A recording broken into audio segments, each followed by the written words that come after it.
Hey guys, so we're going to go through an elevated pigeon stretch now.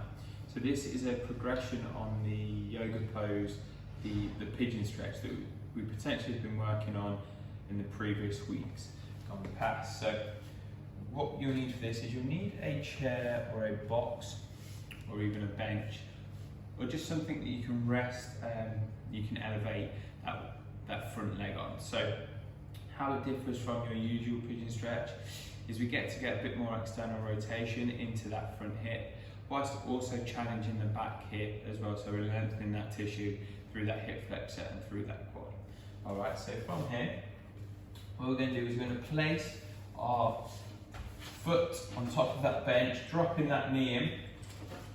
Alright, what we want to do is get a nice straight line from our knee through to our hip, through to our shoulder.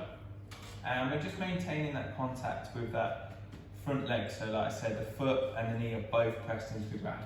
I'm going to squeeze this glute to lengthen this tissue in here. I'm just sitting in this stretch for the required number of seconds. Now, a few things to note.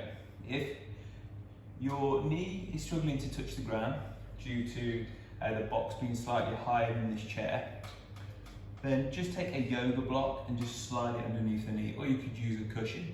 And the same thing goes with your knee. The knee has a tendency, depending on the external rotation capabilities in your hip, to sort of lift away from the block. If that knee is unable to stay in contact with the block, then just slide a pillow or a yoga block in there just to make sure that knee is in contact with something, and that block will then press through into the box. Now, if that is overall too challenging, then I'll suggest just sticking with the regular yoga stretch until we can get a good level of external rotation and extension through those hips.